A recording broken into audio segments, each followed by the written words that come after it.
To move on, I'm going to start talking about the future of qualifications in the pest industry, which some of you, hopefully all of you, are kind of intrigued to see what Karen Dawes, our training manager, has to say about that. So Karen, are you there?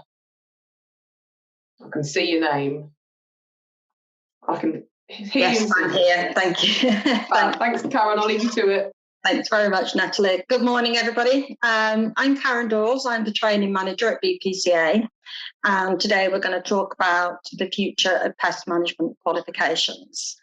For the last 18 months or so, I've been working alongside a working group of the Professional Standards Committee, who were given the task of exploring what new pest management qualifications might look like if we were to start again with a blank piece of paper.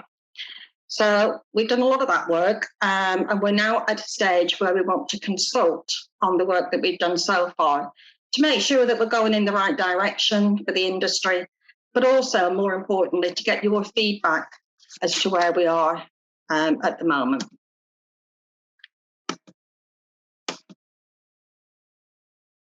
Natalie, I've got a problem with my... What's happening? Is it not moving? It's not moving. Shall I come out and try it again? Harder, it might. I'm only kidding. Yes, come out of it, go back in, switch off. You obviously don't switch off, don't go anywhere. It's not moving back either. Where technology falls down, doesn't it? Let me try again. Mm-hmm. Oh, we're all used to it now. I think everybody watching is used to it. Kind of an extra sip of their coffee. I can see your little arrows now, which I couldn't before. So yeah, no, it's not moving on at all. Have you got your mouse? Clicking your mouse? Will your mouse make it move on? No, I haven't got a mouse. I've only got the pad. Karen, using your pad, if you just hover over the left-hand corner, the little arrows should come up on your screen. The left-hand top screen? Top. At the bottom of the screen, there should come up with some arrows. No. Saw them a moment ago, now they're gone. Did you? I've just sent you a request through if you just... Yeah. Oh, right. There we go. Yeah. Will that come up all the time now? Yes.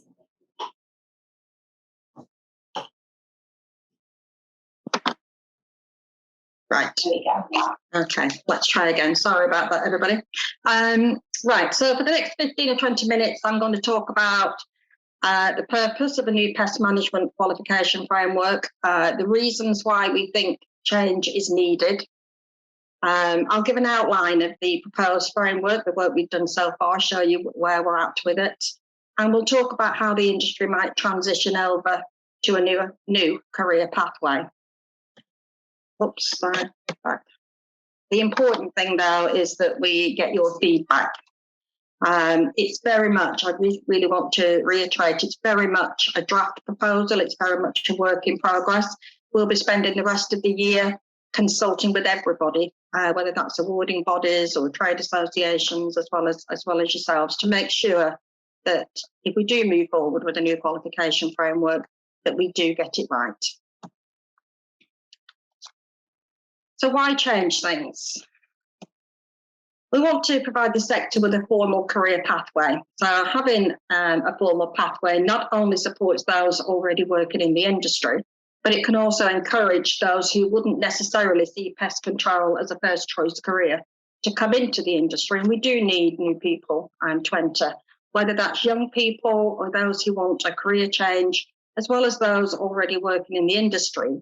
All of those people would benefit from a more professional sector, and a progressive qualification framework would support that. We want to encourage continued professional development, and a formal qualification pathway provides the means and the motivation for people to want to continuously improve. At the moment, a great many technicians achieve their level 2 qualification, but don't move forward from there. And there's going to be a lot of reasons why that is. They may not have the opportunity.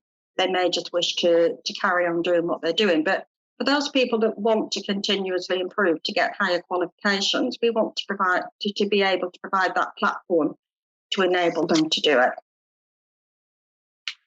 And the industry is changing. What worked many years ago when the current qualifications were developed no longer necessarily fits the needs of the sector. The more companies and more technicians are specialising in certain aspects of pest control. And we need a qualification that's flexible and recognises that trend towards specialisms without discriminating against anybody in terms of being able to progress within their career, within those specialisms. So this proposed framework aims to provide everyone working in pest management with a route to higher qualifications and the benefits that that brings. And we want to improve career prospects. We want to give somebody that motivation to improve. So the framework's defined into 4 stages. We've got entry level, core level, advanced level, and higher level. And it allows people to choose the route that they want to take, dependent on the areas in which they want to work. We want to give them the opportunity to improve and move forward by achieving higher level qualifications with skills that are transferable into other areas. BPCA is recognised and is committed to driving up professionalism within pest management. We want the sector to be recognised as a profession rather than a trade. Most professions have an entry level of a level 3. And if we want to achieve that goal of moving the industry to a more professional basis, then we need to raise the standards to reflect that. That doesn't mean for 1 second that everybody at the current level 2 will then need to go and suddenly start taking examinations at level 3. One of the things that we are looking at and have been looking at is the question, is the level 2, the current level 2, really a level 2?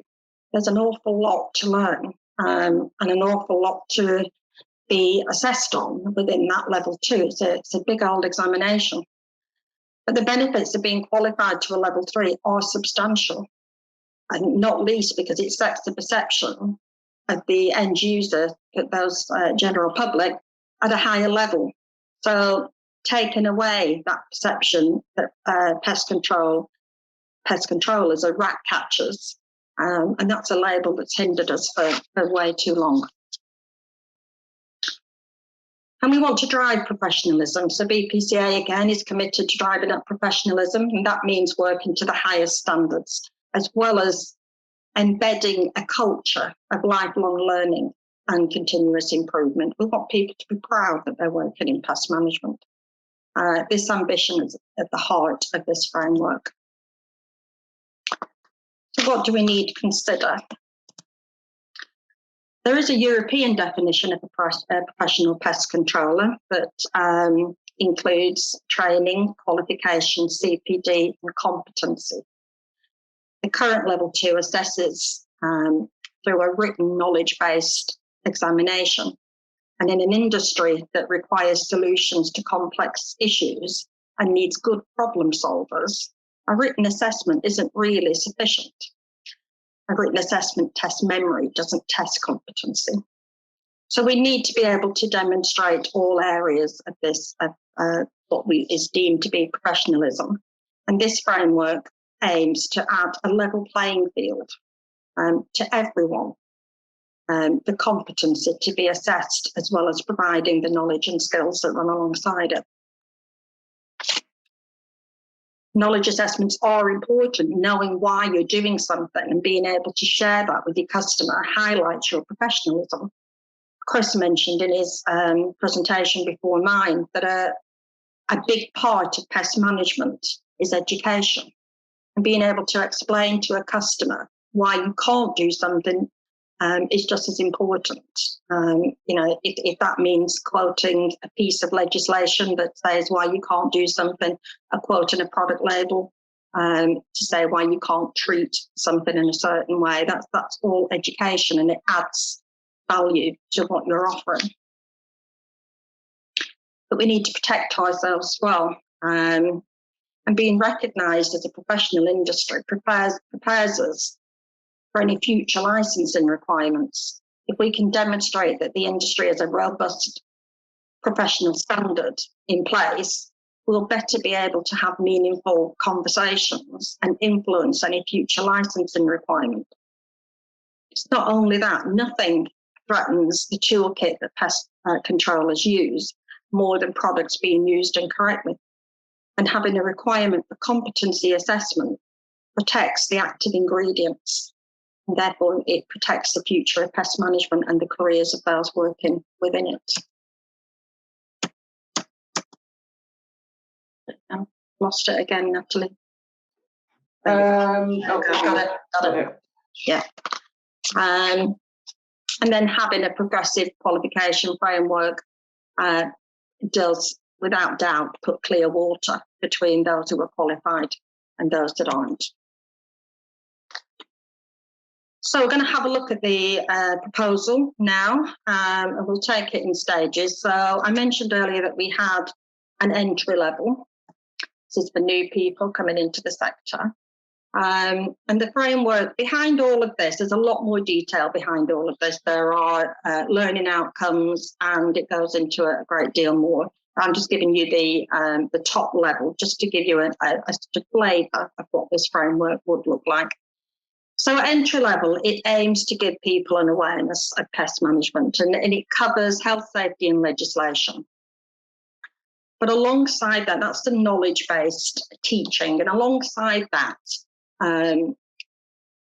people would be expected to be able to demonstrate that they can demonstrate their approach and principles and approach to pest control. And that's the field experience. So alongside learning about health, safety legislation and learning about general pest management, people will also be in the field doing it. And at the heart of this framework is the ability for companies to internally assess and sign off that practical experience. And we know that the larger companies already have things in place to be able to do that. What we want to be able to do with this framework is to give the smaller companies that same ability and give that level playing field. So in order to achieve that, then there has to be some mandatory qualifications. And before anybody would be able to go out and work unsupervised with rodents or insects, they would need to have a qualification around the safe use of rodenticides and safe use of pesticides, whichever is relevant. And that's where the flexibility comes in.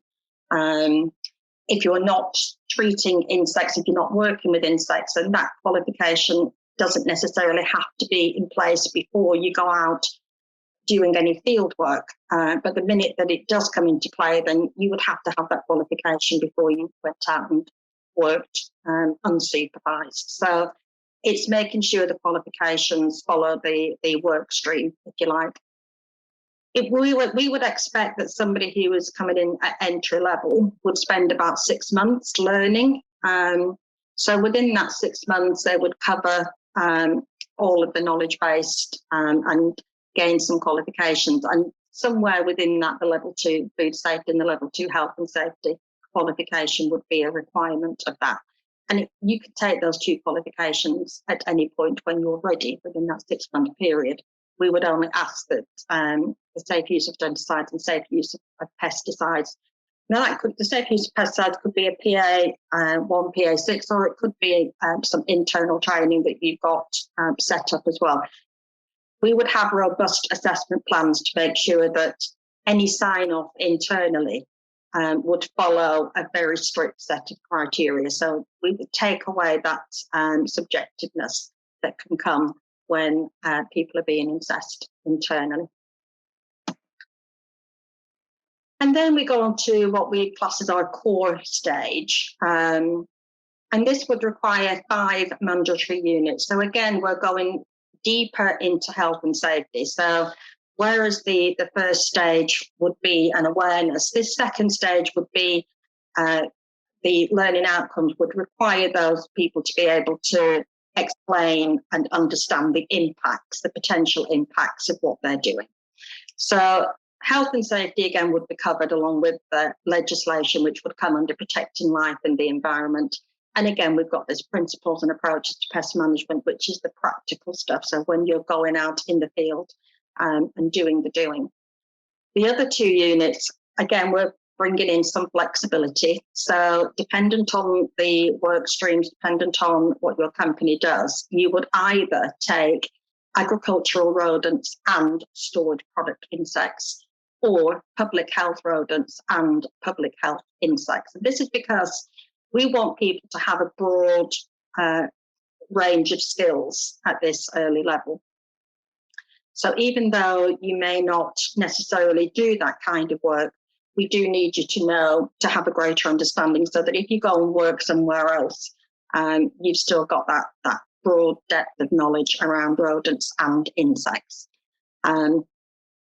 So those would be the 5 mandatory units. And then there would be some optional units for people to take. Now, the benefit of taking optional units is that these optional units could then start to feed into, as you move into the advanced level and we bring in more specialisms, these optional units would be prerequisites of those advanced levels. So, for instance, you might want to take general pest control at an advanced level, and you'll have covered that in the mandatory units. But you may want to move on to rodent management or bed bug management, stored product insect management, and many others. This is not by any means an exhaustive list. So these optional units would then feed into, for instance, if you wanted to focus around wildlife and you wanted to do an advanced wildlife management qualification, you would be expected as part of a prerequisite to have a wildlife management optional unit from the previous modules, previous qualification. Then we go to the advanced level, which again now starts to move into real specialisms and specific job roles. So you might want to be a technical inspector, if you're a biologist, or a sales surveyor, a key account manager, service manager. And again, this list isn't exhaustive. But again, those prerequisites would include some optional advanced units as well.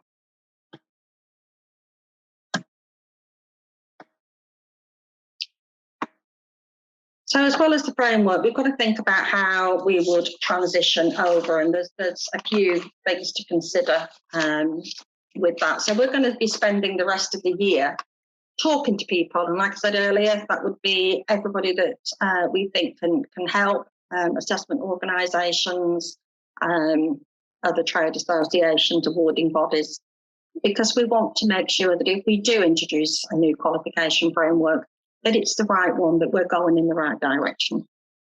We're going to consult through events and meetings. We're going to publish articles. I attend most of the regional forums. I'll be attending all the digital forums. And we'll, at all times, we'll be asking for feedback, and that feedback will be fed back to the working group, who will decide the next steps. And alongside that, we've got to think about equivalencies and credits. I mentioned earlier that, we wouldn't be expecting somebody necessarily who's got a level 2 to suddenly have to start taking a level 3. But there will be some equivalencies, and we need to look at what the current syllabus is, what the new syllabus will be, and where those equivalencies and where those credits apply.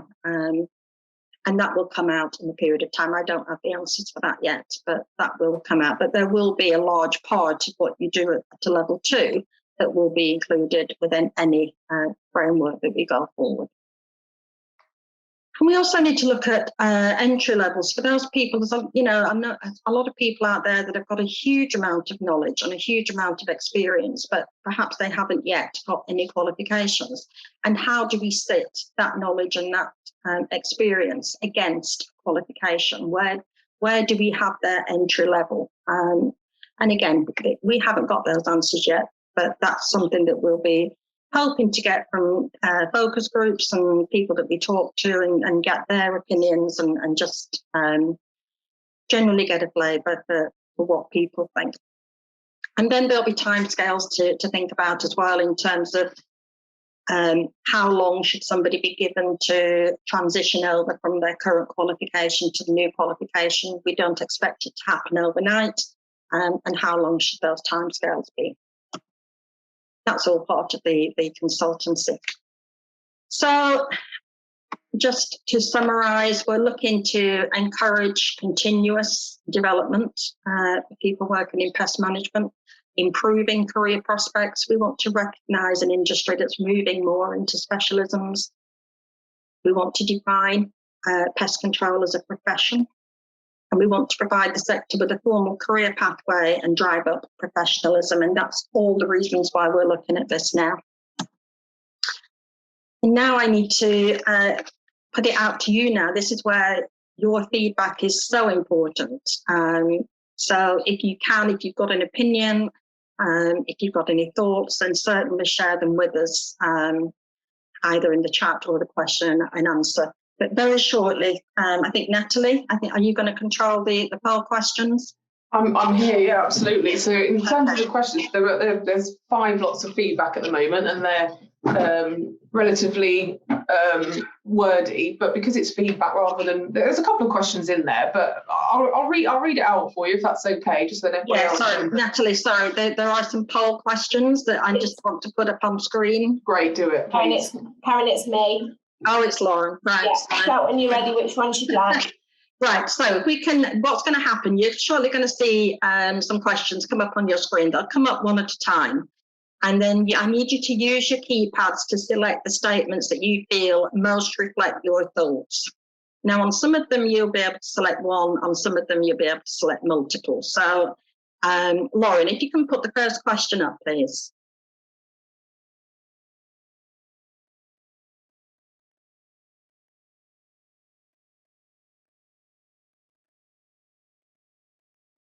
And with this one, you can choose more than one. So choose any of them that you think are relevant to you, that you think that reflect what you think.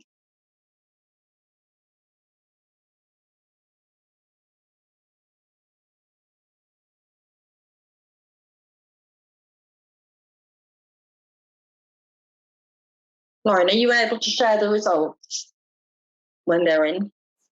Yeah, it's still moving at the minute. Yeah, that's fine. We do 5 seconds just to get your last few votes in, and then I'll share them.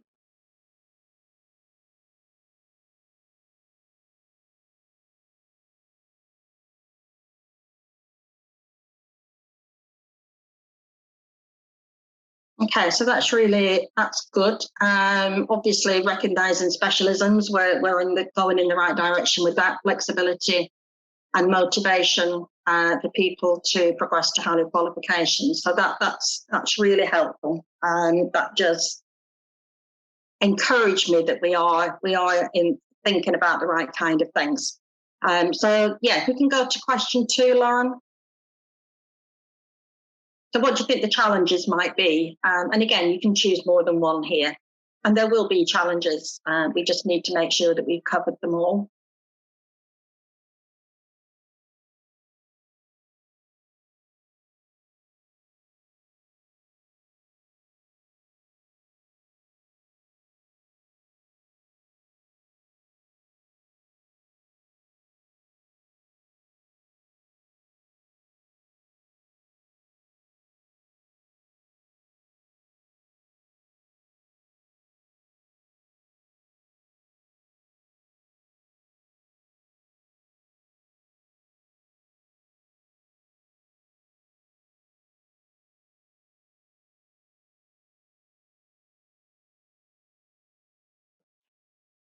We just do 5 seconds again, and then I'll end it and share the results for you.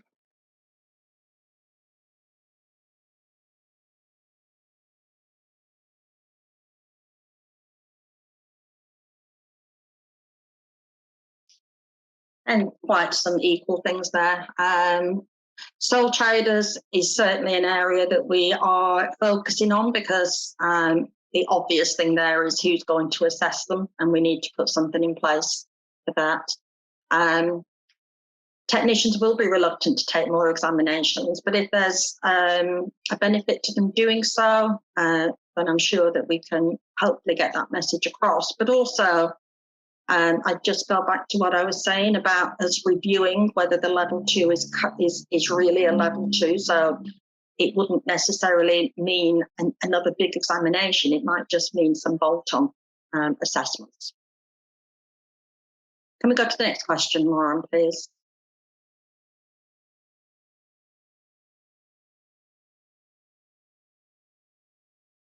Should the framework sit on a recognised qualification framework? So that's similar to the RSPH, that's on a recognised qualification framework.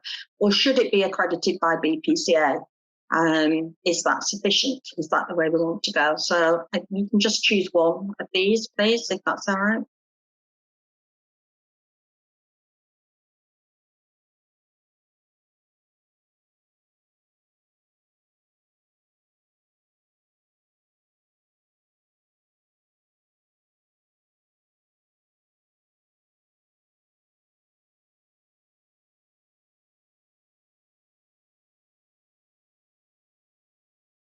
Again, we'll just give you 5 seconds and then I'll share the results.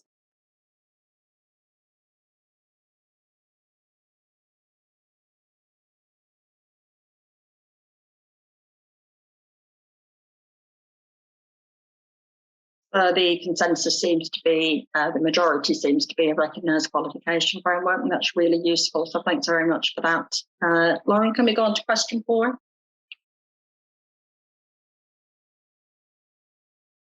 Does a new framework have the potential to better meet the needs of the industry? And again, this is a single choice. In your opinion, from what you've heard, and I'm conscious you've only seen the top level of it, but your initial thoughts, really, just choose one of those.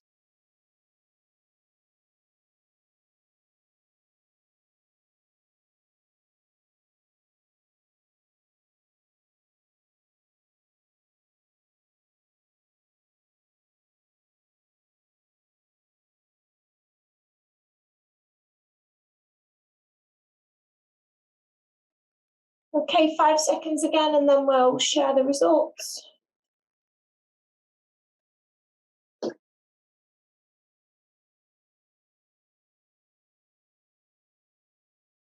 That's really good. Thank you. So a majority say yes, and we've got yes with some improvements, and only a small number think no. That's again, thank you for that. That's useful. And the next question, the final question, you'll be pleased to know. Does the new framework have the potential to professionalise the industry and set apart those who are qualified from those that aren't? Again, it's an opinion. What do you think? You've only seen a highlight of it, but from what you've seen, your thoughts, please.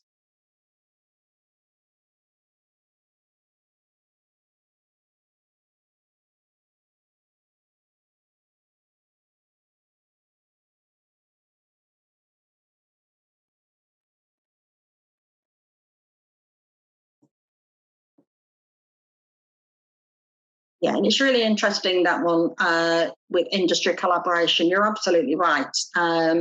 If we are going to make this work, then it has to be recognised by the general public as well. And I've noticed some of the comments coming in chat about that. If you're going to make a difference, then the people, the end users, have to understand the implications of somebody who's qualified over somebody that's not. And we also need to speak to specifiers and try to get them on board. If a specifier dictates that only either could be people have to be in a trade association, or people have to be a BPCA member, if we can get that, that's the job done, because that makes a real difference. But those are conversations that aren't going to happen overnight. We are going to have to do some work. Thank you, Lauren. That's great. So this framework is a vision, and it's a vision that we were looking for to come into play around about 2025. So there's a lot of work still to be done. We're at the very early stages. This is just a draft at the moment, and there's lots of conversations and collaborations. And it needs to be recognised by the industry. It's not a BPCA only product for it to work. So that's my presentation. Thanks very much for listening, everybody. And I'll go over to questions. Thanks, Karen. We've run over quite a fair bit. Now, in the questions, no, it's a great thing. It's an important subject. And I just don't know if Lauren can make sure she keeps those questions in those boxes, because actually they're more, it's more feedback and with some questions in there. So yeah, if we can keep those live there, and then you can answer them either typing, or maybe we could just print them off afterwards and you can feedback to them afterwards. But I just wanted to make my own comment, because there's a few bits in the chat section I've been looking at in terms of why people think we're doing this, and that we need to stop unqualified use of products and not make it harder for professionals. But this is the way that we do that, by creating a larger gap between the unqualified, unprofessional users of pesticides or people in the industry, so that it's clearer. We're never going to be able to stop those individuals that are set out to break the law and do things they're not meant to, but certainly the gap between professionals and non-professionals will become larger with things like this. So that's our ultimate goal, isn't it? It is. Everything that we can do to do that, and all of that is education. So educating general public, educating those that produce the tenders. It's a job that we've got to do, and we'll be working toward that. We already do a lot of work towards that. I think yourself and Dee have done some work with eBay, things like that. So it's something that BPCA is constantly looking at as a team. And this qualification is just building on that. Yeah, absolutely.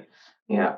Good. Okay, Karen. Well, as I said, we'll leave those feedback in there and those comments from people so that you can have a look at them. And yeah, thank you. We got it sorted. Thanks very much, everybody. Thanks, Karen.